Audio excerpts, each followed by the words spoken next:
Trump shows signs of losing patience with Putin amid offer of meeting. The Trump administration appears to be losing patience with Russian President Vladimir Putin, even as President Trump offers a face-to-face meeting in an effort to end the Ukraine war. Trump this week flirted with traveling to Turkey to meet with Putin on the sidelines of talks between Russian and Ukrainian officials, but the Kremlin, just before negotiations were expected to kick off, said the Russian president would not be attending and instead sent lower-level officials. That led Secretary of State Marco Rubio, who was in Turkey for meetings about European support for Ukraine, to skip the talks. Rubio later suggested that a Trump-Putin meeting was the only way to end the war, a statement that seemed to raise the stakes and signal U.S. displeasure with Putin's foot-dragging. The Russian leader says he ultimately wants the promise of a better U.S. relationship, but has shown little willingness to offer any concessions when it comes to Ukraine. Trump, on the other hand, is critical of United States military support for Ukraine and wants to get into business with Russia. And the president views the war as needlessly destructive to both people and property. Vladimir, stop! Trump wrote on Truth Social after a Russian strike in Kyiv last month killed a dozen civilians and wounded scores more.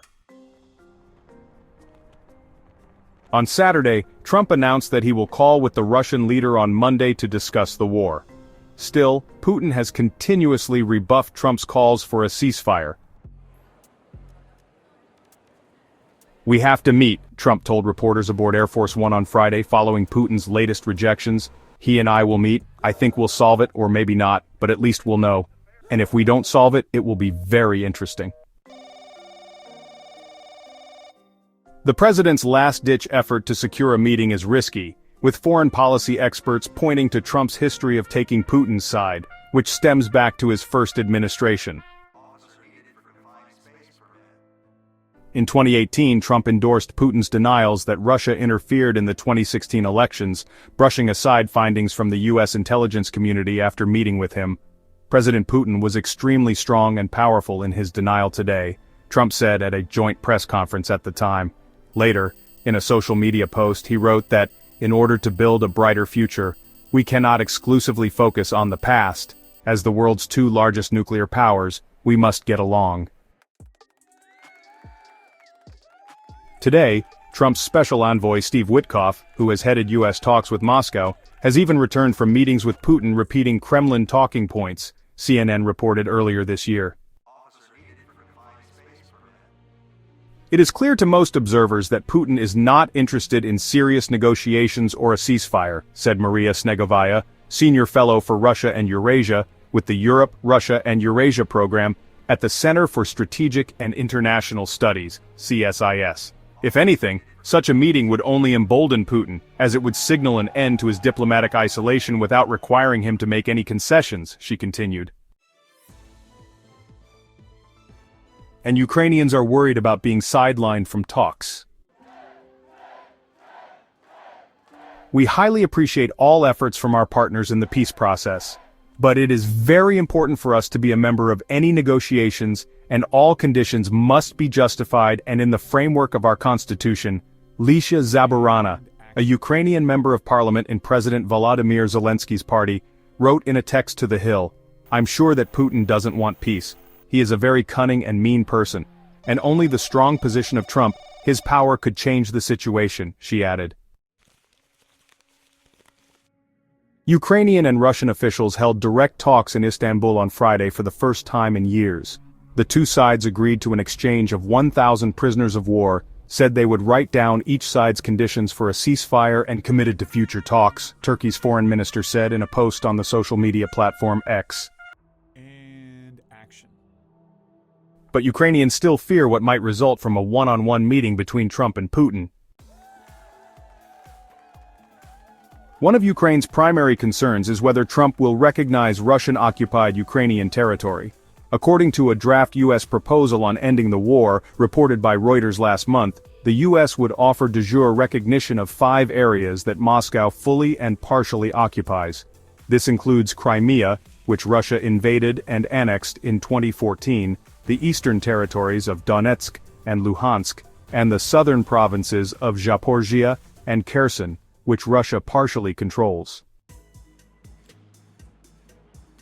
Other possible concessions listed in the U.S. draft proposal for peace include barring Ukraine from joining NATO, one of Putin's red lines and a fraught issue for Kiev, which views support from the alliance as a critical security guarantee. The draft also proposes the removal of the sanctions first imposed on Russia in 2014, and it offers cooperation with Russia on energy and other industrial sectors. European leaders and Ukraine have rejected the terms, provided a counterproposal, and even carried out a charm offensive to try to keep Trump on their side. Zelensky, sitting with the leaders of France, Germany, Poland, and the United Kingdom, held a phone call with Trump on Friday, urging unity to force Putin to end the war.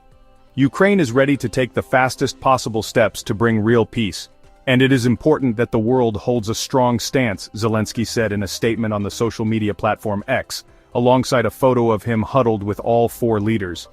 Our position, if the Russians reject a full and unconditional ceasefire and an end to killings, tough sanctions must follow, he wrote.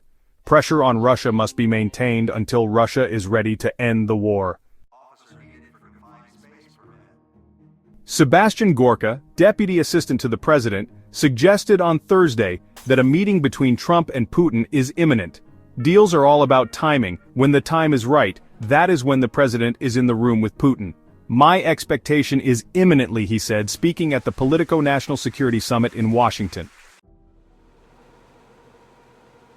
Snegovaya said the promise of sanctions relief is not likely to push Putin toward concessions because the Russian economy has adapted to the punishment.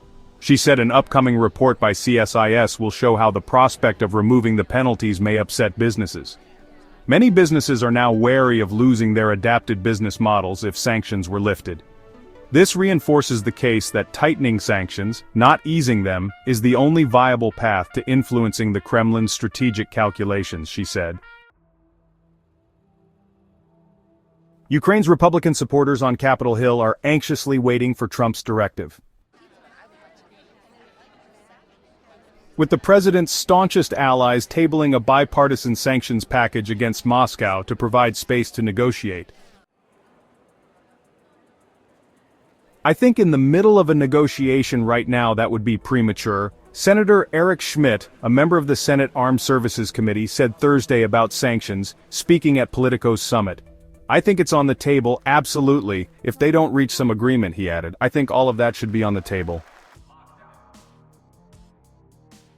A spokesperson for Senate Majority Leader John Thune told The Hill earlier this week that there were no scheduling announcements when asked about the possibility of a sanctions bill to be brought to the floor.